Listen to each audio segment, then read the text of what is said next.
விறுவிறுப்பான அரசியல் நிகழ்வுகள் குறித்த ஆய்வுகள், நியாயங்களின் நிறம் மாறாத கூர்மையான விமர்சனங்கள், தீமைகளை சுட்டெரிக்கவும் நல்ல அரசியலை வளர்த்தெடுக்கவும் அறிவார்ந்த விவாதங்கள், இளைய தலைமுறையிடம் விழிப்புணர்வை ஊட்டும் விரிவான வரலாற்று விளக்கங்கள், கலை, இலக்கியம், ஆன்மீகம், பண்பாடுகளை படம் பிடித்து காட்டும் கருத்தோவியங்கள் வாரந்தோறும் உங்கள் தமிழருவி தர்பாரில் அணிவகுக்கும். தமிழருவி தர்பார் நேயர்கள் அனைவருக்கும் வணக்கம். இன்று நமது அரங்கத்திற்கு ஐயா தமிழருவி மணியன் அவர்கள் வந்திருக்கிறார். முதலில் அவர்களை வணங்கி மகிழ்வோம். ஐயா வணக்கம். ஐயா வணக்கம். ஐயா, வழக்கம் போல் நடப்பு அரசியல் குறித்து சில கேள்விகளும் அது குறித்து உங்களுடைய கருத்துக்களையும் அறிய விரும்புகிறோம். ஐயா, அதாவது குமரையன், கடந்த ஒரு மாத காலமாக என்னுடைய உடல்நலம் பாதிக்கப்பட்டு மருத்துவமனையில் இருக்க வேண்டிய நிலைக்கு உள்ளானேன். அதற்கு பிறகு என்னுடைய மனைவியினுடைய உடல்நலன் மிக மோசமாக பாதிக்கப்பட்டு அது ஒரு பிரச்சனையாக இன்று வரை நீடித்து கொண்டிருக்கிறது.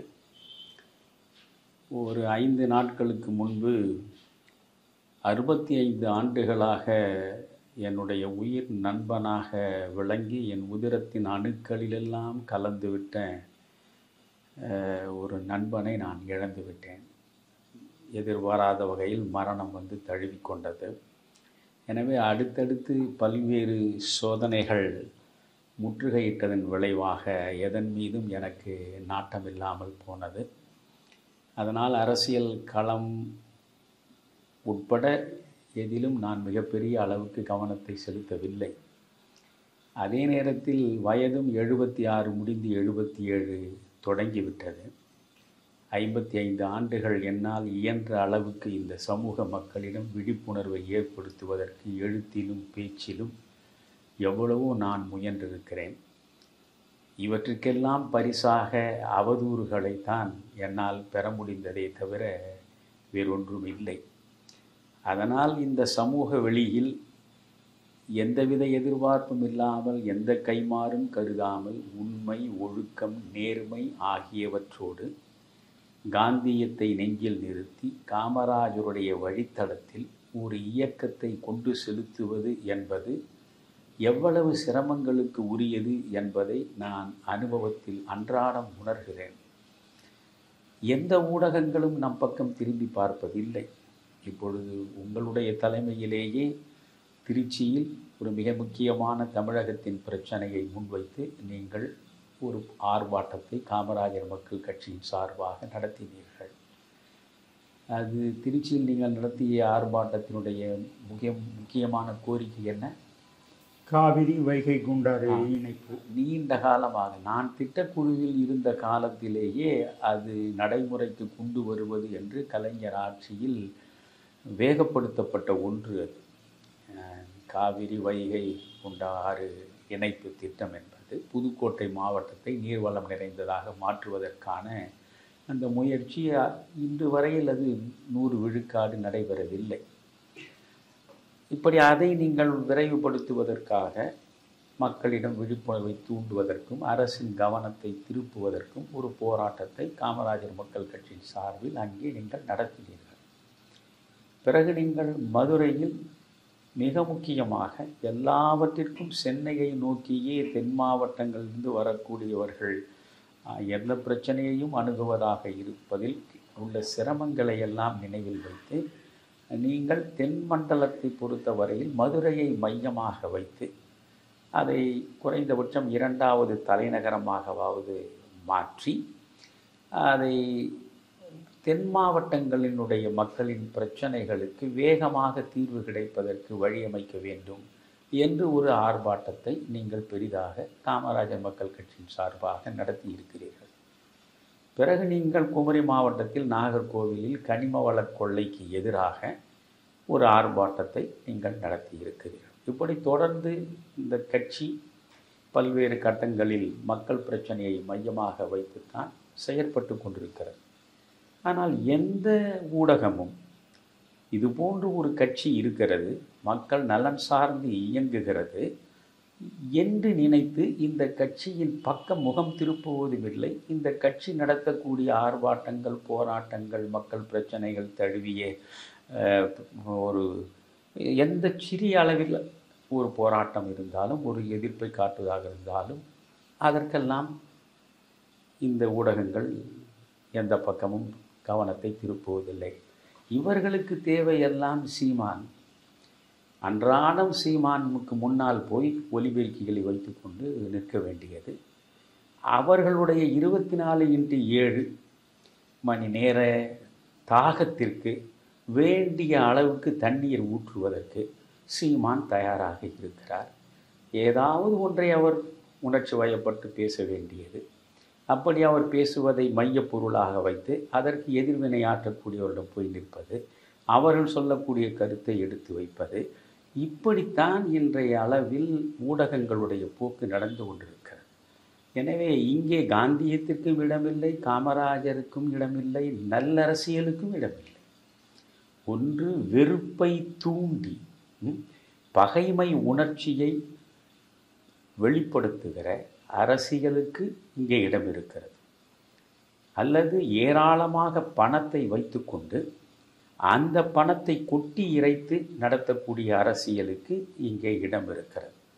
இப்பொழுது விஜய் வந்திருக்கிறார். இதுபோன்று திரைப்பட கவர்ச்சியை வைத்துக்கொண்டு வருவதன் மூலம் நீங்கள் கவனத்தை திருப்ப முடிகிறது. நான் அதற்காக விஜயை குறை சொல்லவில்லை. அப்படியாவது ஒரு மாற்றம் நிகழாதா என்று தான் நாமே கூட ரஜினிகாந்தை வைத்துக்கொண்டு ஒரு மாற்றத்திற்காக முயன்று பார்த்தோம். ஆக இன்றைக்கு இருக்கக்கூடிய இந்த சூழல்களை எல்லாம் பார்க்கிற பொழுது நம்முடைய நல்ல அரசியல், ஒழுக்கமும் நேர்மையும் உண்மையும் சார்ந்த அரசியல் எடுபடவில்லை என்பது ஆழ்ந்த வருத்தத்துக்குரியது. தமிழ்நாட்டில் இருக்கக்கூடிய மக்களே மலினப்பட்டு விட்டார்கள் என்று பகிரங்கமாக நான் குற்றம் சாட்டுகிறேன். நீங்கள் உண்மையானவர்கள் பக்கம் மக்கள் வருவதில்லை, நேர்மையாளர்களை மக்கள் அங்கீகரிப்பதில்லை, ஒழுக்கம் நிறைந்தவர்களை மக்கள் ஆராதிப்பதில்லை. எனவே இன்றைய சமூக அமைப்பே சகல தளங்களிலும் பாழ்பட்டு சீரழிந்து சிதைந்து கிடக்கிற நிலையில் நாம் சொல்ல வேண்டியதை தொடர்ந்து சொல்லிக்கொண்டே இருப்போம். நல்லனவற்றை மக்களுக்கு நாம் இறுதி மூச்சு வரை சொல்லிக்கொண்டே இருப்போம் என்ற அடிப்படையிலே தான் நாம் இயங்கிக் கொண்டிருக்கிறோம்.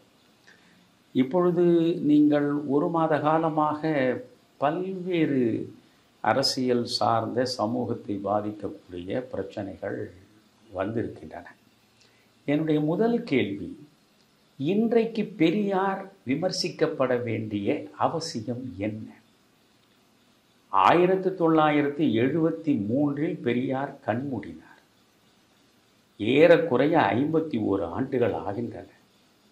51 ஆண்டுகளுக்கு பிறகு ஒரு தலைவனுடைய கடந்த கால செயல்களை எல்லாம் தோண்டி எடுத்து அதிலும் அரைகுறையாக செய்திகளை சொல்லி ஒரு பரபரப்பை, ஒரு வெறுப்புணர்வை உருவாக்க வேண்டிய அவசியம் எதனால் நேர்ந்தது? பெரியாருடைய பிம்பத்தை உடைத்தாக வேண்டும், சிதைத்தாக வேண்டும் என்று கருதுவதற்கான அடிப்படை காரணம் என்ன? திராவிட இயக்கம் பெரியாருடைய பிம்பத்தை வைத்துக்கொண்டு அவர்கள் தங்கள் பிழைப்பை நடத்துகிறார்கள் என்றால், பிழைப்பை நடத்தக்கூடியவர்களுக்கு எதிராக உங்களுடைய விமர்சன கணைகளை வீச வேண்டும். அப்படி பார்த்தால் ஒரு மனிதன் கூட தப்ப முடியாது. நீங்கள் consistency is the virtue of an ass என்றார் Winston Churchill. Consistency is the virtue of an ass. முரண்பாடுகளுக்கு இடமே இல்லாமல் ஒன்றின் பார்ப்பட்டே கடைசி வரை நிற்பது என்பது கழுதைக்கு மட்டுமே உரித்தான குணம், அது மனிதருக்கானது அல்ல என்கிறார் வின்ஸ்டன் சர்ச்சில். ஓஷோ இன்னும் அழகாக சொல்கிறார், முட்டாள்களால் மட்டும்தான் முரண்படாமலேயே கடைசி வரை இருக்க முடியும் என்கிறார். காரணம், மனிதன் சிந்திக்கும் ஆற்றலை பெற்றவன். எனவே சிந்தனை அளவில் அவனுக்குள் மாற்றங்கள் நிகழ்வதற்கான வாய்ப்புகள் நிறைய இருக்கின்றன. அந்த சிந்தனைக்கு ஏற்றாற்போல் அவனுடைய செயல்பாடுகள் மாறும் நிலையில் உங்களுக்கு முரண்பாடுகள் தோற்றம் தரலாம். அதற்காக அந்த மனிதனை பழிப்பது, அந்த மனிதனை இழித்து பேசுவது என்பது எந்த வகை அரசியல் நாகரிகத்திற்கு உட்பட்டது என்று எனக்கு புரியவில்லை. இப்பொழுது பெரியாருக்கு எதிராக சீமான் வைக்கக்கூடிய அந்த குற்றச்சாட்டுகளை எல்லாம் தயவு செய்து நீங்கள் சொல்லுங்கள், நான் எல்லாவற்றுக்கும் பதில் சொல்கிறேன். முதல் குற்றச்சாட்டு, அவர் தமிழை காட்டுமிராண்டி மொழி என்று சொன்னார். தமிழை காட்டுமிராண்டி மொழி என்று இன்றா சொன்ன? 51 ஆண்டுகளுக்கு முன்பு பெரியார் கண்மூடி விட்டார். பெரியாரை பொறுத்தவரையில் எப்பொழுதுமே முரட்டுத்தனமாக தன்னுடைய கருத்துக்களை வெளிப்படுத்தக்கூடியவர். மென்மையாக முதுகு சொரிந்து மக்களுடைய விருப்பத்திற்கு ஏற்றாற்போல் இச்சகம் பேசி வாக்குகளை பெறுவதற்காக நாக்கை அசைத்தவர் இல்லை பெரியார். பெரியார் எது சரி என்று தன்னளவில் நினைத்தாரோ எதிர் விளைவுகளை பற்றி கிஞ்சித்தும் கவலைப்படாமல் அவற்றை அப்படியே வெளிப்படுத்தினார். பெரியாரை தவிர அதுபோன்று செய்தவர்கள் இந்திய அரசியல் உலகத்தில் இன்னொருவரை கூட நீங்கள் காண முடியாது. அதனால் அவர் பேசிய அனைத்துமே மிகச்சிறந்த கருத்துக்கள். அவை அனைத்துமே மக்கள் நலனுக்கானவை, அவை அனைத்துமே பயன் தர கருத்துக்கள் என்று 100 விழுக்காடு யாரும் ஒப்புக்கொள்ள முடியாது. புரிகிறதா? நான் பெரியாரை போற்றுபவன். நான் பெரியாரை பற்றி 20 ஆண்டுகளுக்கு முன்னால் 1919 1925 வரை இடைப்பட்ட 6 ஆண்டுகளில் எப்படி அவர் தமிழ்நாட்டில் காங்கிரஸ் பேரியக்கத்தை வளர்ப்பதற்கு எந்த அளவுக்கு தன்னை ஈடுபடுத்தி கொண்டு ஒரு அர்ப்பணிப்பு உணர்வோடு உழைத்திருக்கிறார். காந்தியத்தை இந்த மண்ணில் விதைப்பதற்கு எவ்வளவு முயன்றிருக்கிறார். கதர் இயக்கம் இங்கே வெகுமக்கள் இயக்கமாக மாறுவதற்கு தோளில் கதர் மூட்டையை சுமந்து கொண்டு எப்படி வீதி வீதியாக சென்று விற்றிருக்கிறார். காந்தி சொன்னார் என்பதற்காக மதுக்கடைகளை மூடுவதற்காக எப்படி அவர் மதுக்கடைகளுக்கு முன்னாலே மறியலை நடத்தி இருக்கிறார். தான் மட்டும் சிறைக்கு செல்லாமல் தன்னுடைய மனைவி, தன்னுடைய சகோதரி உட்பட சிறைக்கு செல்லக்கூடிய அளவுக்கு அந்த கொள்கையில் அவர் எப்படி தன்னை ஈடுபடுத்தி கொண்டிருக்கிறார். சம்பந்தமே இல்லாத கேரளாவில் இருக்கக்கூடிய வைக்கம் கோவில் இருக்கிற வீதியில் ஒடுக்கப்பட்டவர்கள் கால் வைத்து நடக்கக்கூடாது என்ற நிலையில் அங்கு சென்று அவருடைய உரிமைக்காக போராடி கடுங்காவல் தண்டனைக்கு உட்பட்டு அவர் எப்படி சிறை கைதியாக இருந்தார் என்கிற அந்த நிலையை அங்கே இருந்த காங்கிரஸ் இயக்கத்தினுடைய மிகப்பெரிய தலைவர் KP கேசவ மேனன் தன்னுடைய வரலாற்றில் பதிவு செய்கிறார். செல்வந்தராக செழிப்பு மிக்க வாழ்க்கையை நடத்தக்கூடிய பெரியார் தமிழ்நாடு காங்கிரசின் தலைமை பொறுப்பிலே இருக்கக்கூடியவர் இந்த கேரளாவுக்கு வந்து இங்கே இருக்கிற வைக்கத்தில் இங்கு உள்ள ஒடுக்கப்பட்ட மக்களின் உரிமைகளை காப்பதற்காக போராடுகிறார். இத்தனைக்கும் திருவிதாங்கூர் சமஸ்தானத்தினுடைய அரச குடும்பம் அவருக்கு நெருக்கமான உறவுள்ள குடும்பம். அந்த அரச குடும்பம் ஈரோட்டில் பெரியாருடைய வீட்டில் வந்து உட்கார்ந்து பெரியாருக்கு பக்கத்தில் விருந்து உண்ட குடும்பம். அந்த குடும்பத்தினுடைய உறவுகளை கூட அவர் மனதில் நிறுத்தாமல் அந்த திருவிதாங்கூர் சமஸ்தானத்தினுடைய நடைமுறைகளுக்கு எதிராக போராடி முதலில் அவர் வெறுங்காவல் தண்டனையை பெறுகிறார். பெற்றுவிட்டு வெளியே வந்தும் போராட்டத்தை தொடர்கிற நிலையில் கடுங்காவல் தண்டனையை பெறுகிறார். கைகளிலும் கால்களிலும் விலங்கு பூட்டப்படுகிறார். கைதி எண் அடையாள பலகையை கழுத்தில் தொங்க விட்டுறார். இப்படியெல்லாம் இருந்த ஒரு மனிதன் 95 வயது வரையில் மூத்திரச் சட்டியை சுமந்து கொண்டு தெரு தெருவாக மேடை ஏறி இந்த தமிழ்நாட்டு மக்களிடம் மூட நம்பிக்கைகளை முற்றாக தகர்த்தெறிவதற்கு முயன்று பார்த்த ஒரு தலைவனை உங்களால் இனங்காட்ட முடியுமா? 95 வயதில் சீமானால் இதை செய்ய முடியுமா? 95 வயது வரையில் யார் யார் இருப்பார்கள் என்பது காலத்தின் கையில். ஆனால் நான் கேட்பது 95 வயதில் மூத்திரச் சட்டியை சுமந்து கொண்டு முடியாத நிலையில் முக்கரோடும் முனகலோடும் 3 மணி நேரம் அவர் மேடையில் பேசியதை பலமுறை பார்த்தவன், நான் நேரில் பார்த்தவன். என்னுடைய தாயின் உடன் பிறந்த சகோதரர் திராவிடர் கழகத்தினுடைய பொறுப்பாளர்களில் ஒருவராக இருந்தவர்.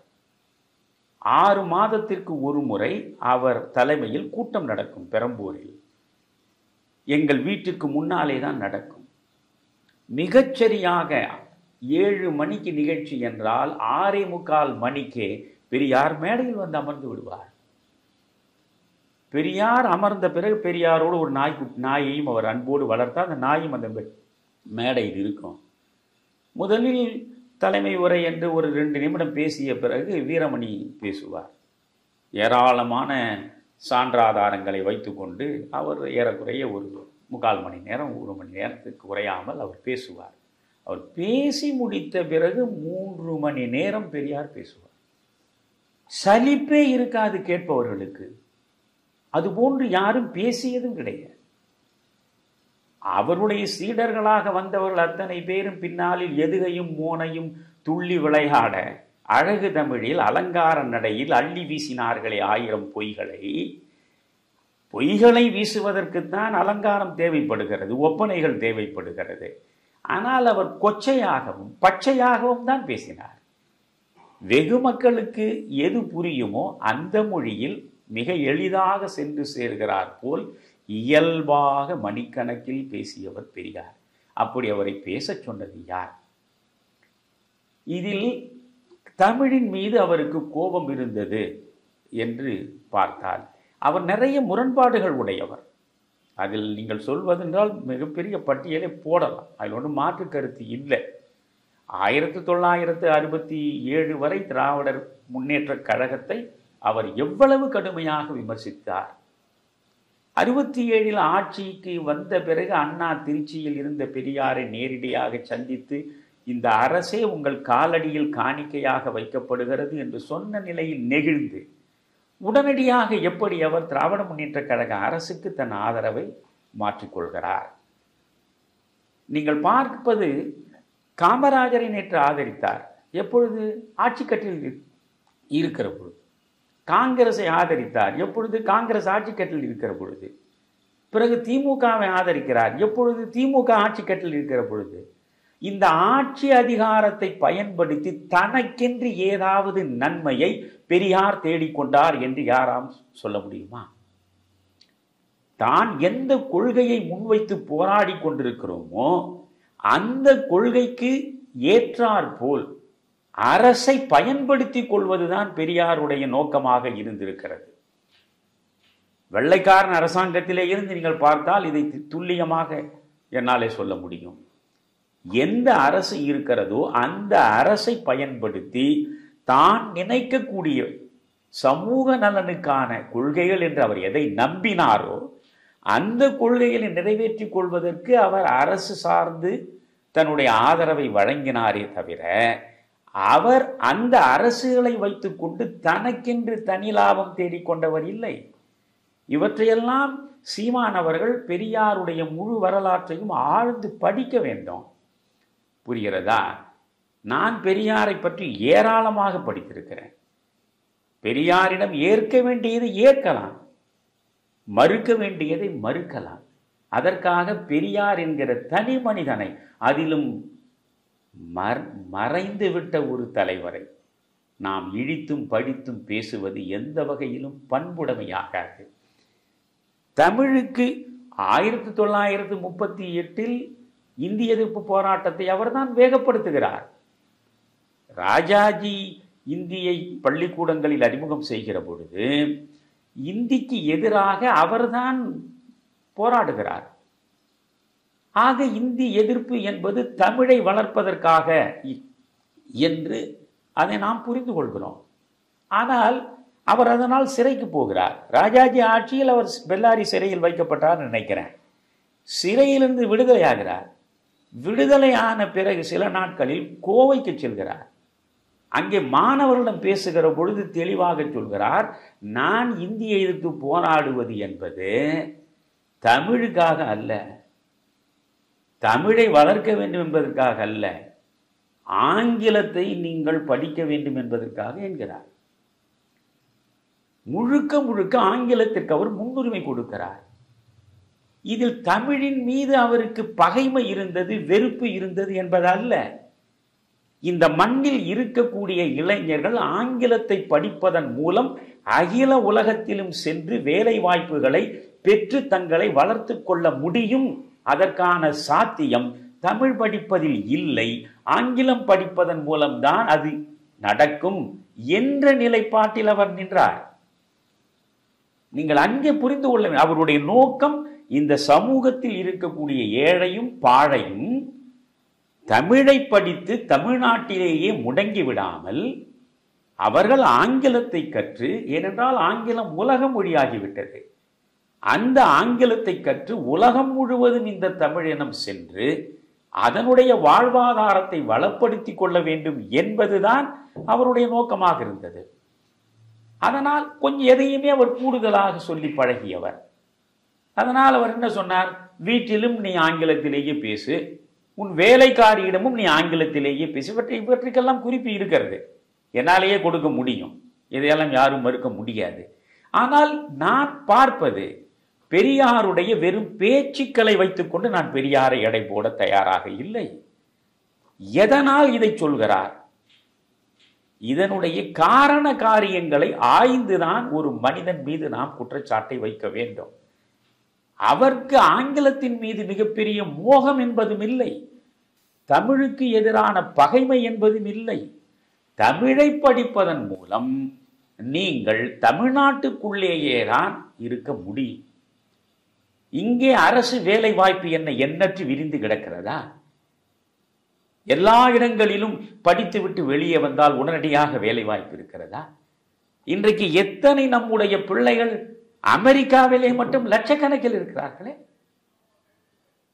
நீங்கள் சான் பிரான்சிஸ்கோவுக்குள் ஏர்போர்ட்டில் இறங்கி வெளியே வந்து விட்டாலேயே எங்கு பார்த்தாலும் தமிழ் இருக்கிறானே. அங்கிருந்து 31 நாட்கள் நான் சான் பிரான்சிஸ்கோவிலே இருந்து வாஷிங்டன் வரை பயணம் செய்தேன். தொடர்ந்து எல்லா இடங்களிலும் தமிழ் ஒலிக்கிறது, தமிழன் இருக்கிறான். ஆங்கிலம் அறிந்ததனால் தானே. தமிழை மட்டும் தெரிந்து வைத்திருந்தால் அவன் அங்கே போயிருக்க முடியுமா? இப்பொழுது உங்கள் மகனே இருக்கிறான், உங்கள் மகன் கனடாவில் தானே பணியாற்றுகிறான்.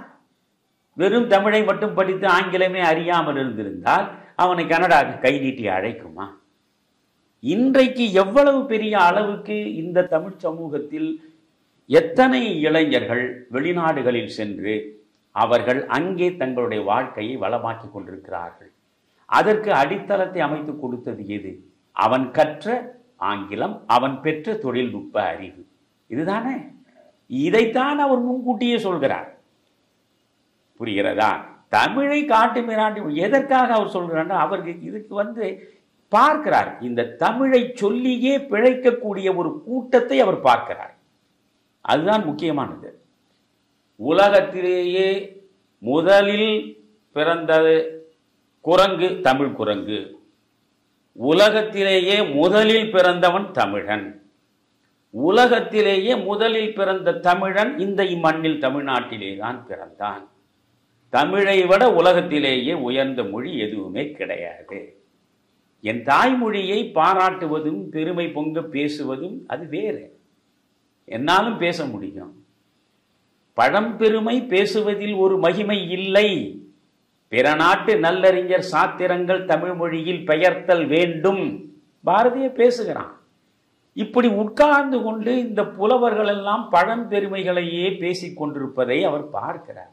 நான் கேட்கிறேன், அன்று தொட்டு இன்று வரை எந்த புலவராவது, தமிழ் கற்று இன்று வரை இருக்கிற மேடைகளில் முழங்குகிற பேராசிரியர் வரை எந்த ஒரு பேராசிரியராவது ஆட்சி நாற்காலியில் அமர்ந்திருக்கக்கூடியவர்கள் செய்யக்கூடிய தவறுகளில் ஒன்றை ஒரு கணம் விமர்சித்து பேசியதாக எனக்கு ஒருவரை சொல்லுங்கள் பார்க்கலாம். ஒருவரும் இல்லை. 55 ஆண்டுகளாக இதையே கடமையாக ஏற்று நான் செயல்பட்டு கொண்டிருக்கிறேன் இந்த தமிழ்நாட்டு களத்தில்.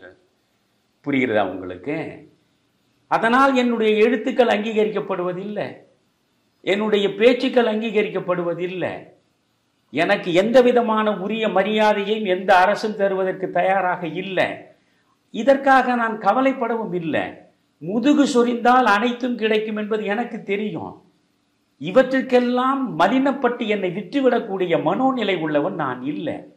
நான் தொடங்கிய 1967 தொடங்கி இன்று வரை அந்த 30 மாதம் கலைஞர் வேண்டிக் கொண்டதற்காக நான் திட்டக்குழுவில் இருந்தது. அது கூட நல்ல திட்டங்களை தீட்டுவதற்கு நாம் அந்த இடத்தில் இருப்பது மக்கள் நலனுக்கு உகந்ததாக இருக்கும் என்பதற்காக மட்டும்தான். ஈழ பிரச்சனையில் அவருடைய வேடம் கலைந்த நிலையில் அதையும் தூக்கி எறிந்து விட்டு வெளியே வந்த நான். மற்றபடி நான் தொடர்ந்து இந்த மாறி மாறி இருந்த திராவிட அரசுகளை நான் விமர்சனம் செய்தேதான் வாழ்ந்திருக்கிறேன்.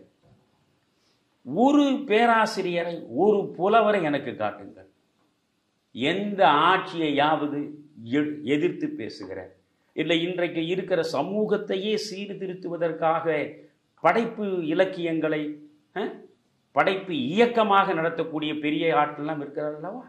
ஒரு எழுத்தாளர் இன்றைக்கு இருக்கக்கூடிய அவலம் செறிந்த இந்த ஆட்சியின் குறைபாடுகளை சொல்வதற்கு தயாரா? விமர்சிப்பதற்கு தயாரா? எனவே அன்று தொட்டு இன்று வரை பார்த்தால் படித்த இவர்கள் தங்கள் பிழைப்புக்காக ஆட்சியில் இருப்பவர்களுக்கு அனுசரணையாகத்தான் இருந்திருக்கிறார்கள். இந்த புலவர்கள் அத்துணை பேரும் அவர்கள் பெரிய புராணத்தையும் சிலப்பதிகாரத்தையும் கம்பராமாயணத்தையும் திரும்ப திரும்ப பேசிக் கொண்டிருக்கிற நிலையில் இவர் களத்திலே நின்று பொய்மைக்கு எதிராக, மூட நம்பிக்கைகளுக்கு எதிராக அவர் கருத்துக்களை வழங்குகிற பொழுது அந்த புலவர்கள் மீது இருந்த கோபம்தான் தமிழின் மீதான கோபமாக மாறுகிறது. நீங்கள் பெரியாரை புரிந்து கொள்வதற்கு நிரம்ப முயற்சிக்க வேண்டும்.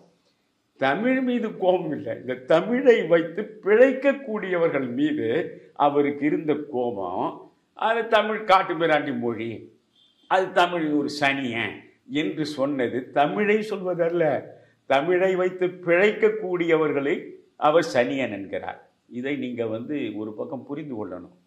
இப்போ நீங்கள் இப்போ பெரியார் என்று சொன்னாலே பிராமண எதிர்ப்பு, கடவுள் மறுப்பு, மத எதிர்ப்பு என்றெல்லாம் நீங்கள் வரிசைப்படுத்தி பாருங்கள்.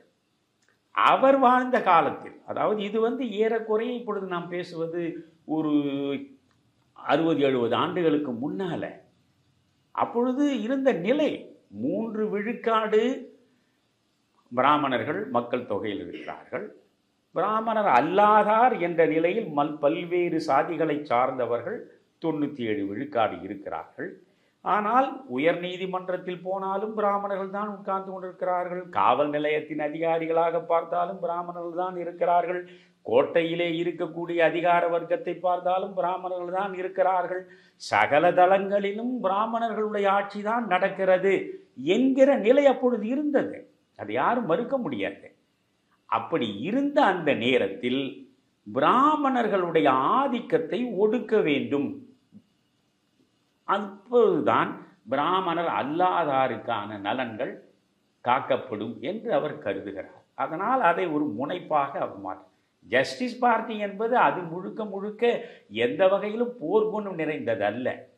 நான் தெளிவாகவே சொல்கிறேன், ஜஸ்டிஸ் பார்ட்டி என்பது அதிகாரத்தில் தங்களுக்கான பங்குகளை பெற்றுக்கொள்வதற்காக நாக்கை நீட்டிய ஒரு அமைப்பு. அது அதிகாரத்தை சுவைப்பதற்காக ஆசைப்பட்ட அமைப்பு. அது 1920 அவர்கள் தொடர்ந்து ஒரு 16-17 ஆண்டு காலம் இந்த சென்னை மாகாணத்தை ஆண்டார்கள் என்றால் அதில் நீங்கள் பார்த்தீர்கள் என்றால் அவர்களுக்கென்று பிராமணர் அல்லாதார் என்ற போர்வையில் அவர்கள் எந்த ஒடுக்கப்பட்டவனையும் எந்த தாழ்த்தப்பட்டவனையும் காப்பதற்காக அவர்கள் முயன்று போராடியவர்கள் கிடையாது. பிராமணர் அல்லாதார்களையே 4 அடுக்காக இருக்கிறது. அடுக்கில் அந்த பிராமணர் என்பதற்கு அடுத்து இருக்கக்கூடிய மற்ற அடுக்குகள் உள்ள மேலாதிக்கம் செலுத்துவதற்கு இவர்கள் முயன்றவர்கள். புரிகிறதா? உள்ளே போனால் ரொம்ப நீண்ட ஆய்வாக போயிடும். அதனால் இது ஜஸ்டிஸ்காக இவர் தலைமை வந்த பிறகுதான் இதை திட்டமிட்டு ஒரு பொய்யை பரப்புகிறார்கள். பெரியார் ஒடுக்கப்பட்ட மக்களுக்காக அவர் பேசியவரே கிடையாது. ஒடுக்கப்பட்ட மக்கள் நலனுக்கு எதிராக அவர் செயற்பட்டார் என்று சொல்வதை விட அபத்தம் எதுவுமே இல்லை. எத்தனை மாநாடுகளில் பெரியார் இந்த ஒடுக்கப்பட்ட மக்களுக்காக குரல் கொடுத்திருக்கிறார். நீங்கள் ஒன்றுமில்லை, விடியல் பதிப்பகம் பெரியார் இன்றும் என்றும் என்று இவ்வளவு பெரிய புத்தகம் போட்டிருக்கிறான். பெரியாருடைய தேர்ந்த கட்டுரைகள் என்று. உடனே இவர் சொல்வார்கள், இதில் மிக மோசமான பகுதிகளை எல்லாம் எடுத்துவிட்டு, பிரச்சனைக்குரிய பகுதிகளை எடுத்துவிட்டு இவர்கள் அந்த கட்டுரைகளை வைத்திருப்பார்கள் என்று சொல்லலாம். நான் என்ன சொல்கிறேன், இருக்கட்டும், மோசமான பிதற்றல்களாக நீங்கள் நினைக்கக்கூடியவற்றை கழித்ததாக வைத்துக் கொள்ளுங்க. அவர் இருக்கிற பெரியார் இன்றும் என்றும் என்ற அந்த புத்தகம் இவ்வளவு பெரிய புத்தகம். அதில் மதம் பற்றி, கடவுள் பற்றி, சாதி பற்றி, பெண்ணடிமைத்தனம் பற்றி, கல்வி பற்றி, தத்துவம் பற்றி சொல்லாத விஷயமே இல்லை. பெரும்பாலும் விடுதலையில் அவர் எழுதிய தலையங்கங்கள், மேடைகளிலும் மாநாடுகளிலும் அவர் பேசிய பேச்சுக்கள், இந்த தாழ்த்தப்பட்ட மக்களுக்காக எப்படி உருகி உருகி அந்த மனிதன் போராடி இருக்கிறான். புரிகிறதா? எனவே இப்பொழுது பிராமணர்கள் அன்றைக்கு இருந்த நிலையில் அவர்கள் ஆதிக்கத்தை ஊட்டுக்க அவரே சொல்கிறார், நான் எந்த பிராமணனுக்கும் எதிரி இல்லை என்கிறார். வேண்டுமானால் சீமானுக்கும் மற்றவர்களுக்கும் அந்தந்த பகுதிகளை நானே ஆதாரத்தோடு எடுத்து கொடுக்கிறேன். எந்த பிராமணனுக்கும் தனிப்பட்ட முறையில் நான் எதிரி கிடையாது. பிராமணர்கள் முழுக்க முழுக்க பிராமணர் அல்லாதாரை கீழ்ஜாதிக்காரர்களாக பாவித்து தங்களை உயர்ஜாதிக்காரர்களாக நினைத்து கொண்டு அவர்கள் இவர்களை இம்சித்தார்கள், வருத்தினார்கள். இன்றைக்கு எந்த பிராமணனும் எந்த ஜாதிக்காரனையும் இம்சிப்பதும் இல்லை, வருத்துவதும் இல்லை, எவனுடைய பிரச்சனையிலும் அவன் தலையிடுவதும் இல்லை. காலங்கள் மாறிவிட்டன. புரிகிறதா? இன்றைக்கு நான் பிராமணர்களுக்கு ஆதரவாக நான் பேசுவேன். பிராமணர்களுக்கு நீங்கள் பொருளாதாரத்துறையில் பின்தங்கி இருக்கக்கூடிய பிராமணர்களுக்கு 10 விழுக்காடு அவர்களுக்கு இடஒதுக்கீடு கொடுக்க வேண்டும் என்று கேட்டால் அதை ஆமாம் என்று நான் சொல்வேன். அவர்களுக்கும் கொடுக்க வேண்டும் என்று நான் சொல்வேன். எனக்கு எந்த விதமான மூட பகைமையும் கிடையாது. பெரியார் இருந்த காலச்சூழல் வேறு. அவர் போராட்டங்களை நடத்திய பொழுது பிராமணர்கள் உச்சத்திலே இருந்தார்கள், மற்றவர்கள் விழுந்து கிடந்தார்கள். அதனால் அவர் பிராமணர்களை எதிர்க்கிறார். சரி, பிராமணர்களை வீழ்த்த வேண்டும். அப்படியானால் பிராமணர்களுக்கு பின்புலமாக இருப்பது எது? சாதி, உயர் சாதி, கீழ் சாதி என்ற சாதி பாகுபாடு. அப்ப அந்த சாதிகளுக்கு எதிராக போராட வேண்டும். சரி, இந்த சாதிகளுக்கு எதிராக போராடுவதென்றால் என்ன செய்வது? இந்த சாதிகளை உருவாக்கி வைத்திருப்பதே மதம். இது பெரியாருடைய பார்வை, என் பார்வையில். சாதிகளை உருவாக்கி இருப்பதே மதம். ஏன்னா பாரதி தெளிவாக சொல்கிறான், சாத்திரம் கண்டாய் சாதியின் உயிர்த்தலம் என்கிறான். சாதி எங்கடா உயிர் வாழுதுன்னா சாத்திரங்களால் உயிர் வாழ்கிறது. மனுநீதி போன்ற சாத்திரங்களால் உயிர் வாழ்கிறது. இப்பொழுது நான் சொல்றேன், மனு தர்மம் என்பதற்கு முழு பகைவன் நான். வருணாசிரம தர்மத்திற்கு முழு பகைவன் நான். ஆனால் சனாதன தர்மத்திற்கு முழு ஆதரவாளன் நான். சனாதன தர்மம் என்பது உலகமே பின்பற்ற வேண்டிய வாழ்வியல் முறை. அதுக்கு மதமே கிடையாது. அதை பற்றியெல்லாம் நான் விரிவாக சொல்லியிருக்கேன். இங்கே நான் சொல்வது, இந்த நீங்கள் மனுவை படித்தால், மனுவை பல இடங்களில் படிக்கிற பொழுது உங்களுக்கு மான உணர்வு என்ற ஒன்று எல்மூக்கின் முனையளவு இருந்தால் கூட உங்களுக்கு கோபம் வரும். அதை கிழித்து எறிய வேண்டும் என்று தான் தோன்றும். அதற்காக மனுஸ்மிருதியில் இருக்கிற அத்தனையுமே குப்பை என்று சொல்ல மாட்டேன். மனுஸ்மிருதியில் சில நல்ல செய்திகளும் பதிவு செய்யப்பட்டிருக்கின்றன. நீங்கள் பெண்ணுக்கு எதிராக பெண்ணடிமைத்தனத்தை அழுத்தமாக பேசுவதுதான் மனுஸ்மிருதி. அதே மனுஸ்மிருதியில் ஒரு இடத்துல நீங்க பார்த்தீங்கன்னா, பெண்ணை வீட்டில் பெருமைப்படுத்தாத நிலையில் அந்த வீடு எந்த வகையிலும் பெருமைக்குரியதாகாது என்றும் சொல்கிறார். பெண்ணை பெருமைப்படுத்தணுன்றான், ஆனா அதை கற்பூரத்தை டப்பாவுக்குள்ளேயே அடைச்சி வச்சு கற்பூரம் கரையாம காப்பாற்றணுன்ற மாதிரி பெண்ணை வெளியே விடாம அவளை வச்சு அவளை பெண்ணே தெய்வம் அப்படின்னு சொல்லணுன்ற நிலையில தான் இருக்கு. நான் மனுஸ்மிருதியை ஏற்பவன் இல்லை. மீண்டும் மீண்டும் சொல்றேன், வர்ணாசிரம தர்மத்தை நான் ஏற்பவன் இல்லை. பிராமணர்களை எதிரிகளாகவே காலம் முழுவதும் பகையோடு பார்க்கிற இன்றைய திராவிட கட்சியினுடைய போக்குகளை கடுமையாக நான் எதிர்ப்பவன். எப்படி யூதர்களை ஒழிப்பதுதான் தன் வேலை என்று ஹிட்லர் கடைசி வரையில் யூதர்களுக்கு எதிரான வெறுப்பு நெருப்பை பற்ற வைத்தானோ, அந்த ஹிட்லருக்கும் இங்கே இருக்கிற திராவிட கும்பலுக்கும் என்ன வேறுபாடு? இன்றும் நீங்கள் திரும்ப திரும்ப அந்த பிராமணர்களை பற்றி தான் பேசுகிறீர்கள். இன்றைக்கு எல்லா நிலைகளிலும் பிராமணர் அல்லாதார் என்று சொல்லப்படுகிற நீங்கள் அத்தனை பேரும் அத்தனை இடங்களுக்கும் வந்து விட்டீர்கள். நீதிமன்றங்களிலிருந்து தொடங்கி எல்லா இடங்களுக்கும் வந்து விட்டீர்கள். காரணம் கல்வி. கல்வி பரவலாக்கப்பட்டது. கல்வியை அனைவரும் பெற வேண்டும் என்ற தாகம் ஏற்பட்டது. அதன் மூலம் அத்தனை பேரும் உயர்வான இடத்திற்கு வர முடிந்தது. ஆனால் இப்பொழுதும் சொல்கிறேன், கல்வியை பிராமணர் அல்லாதவர்கள் பெறவே கூடாது என்று எந்த பிராமணன் தடுத்தான்? எவனாவது ஒரு பிராமணன் நீ படிக்கவே கூடாது, அது சாத்திரங்களில் இருக்கிறது, அது வேற. வேதம் படிக்கக்கூடாது என்று சொல்கிற சாத்திரங்கள் வேற. வாழ்காலத்தில் பிராமணன் எவனாவது போய் நீ வந்து சூத்திரன், நீ பள்ளிக்கூடத்து பக்கமே வரக்கூடாது கொடி பிடிச்சு நின்னானா? ஒன்றும் கிடையாது. நீங்க இதையெல்லாம் ஆழமாக பார்க்கணும். அன்றைய சூழலில் கல்வியை கற்பதன் மூலம்தான் நாம் எல்லா பெருமைகளையும் பெற முடியும் என்ற விழிப்புணர்வு காலம் காலமாக பிராமணனுக்கு இருந்தது. ஆனால் அவன் கல்வியை கற்று முன்னே போனான். நாம விவசாயிகள். அடிப்படையில் தமிழ் சமூகம் விவசாய சமூகம். விளைநிலங்களை வைத்திருப்பது.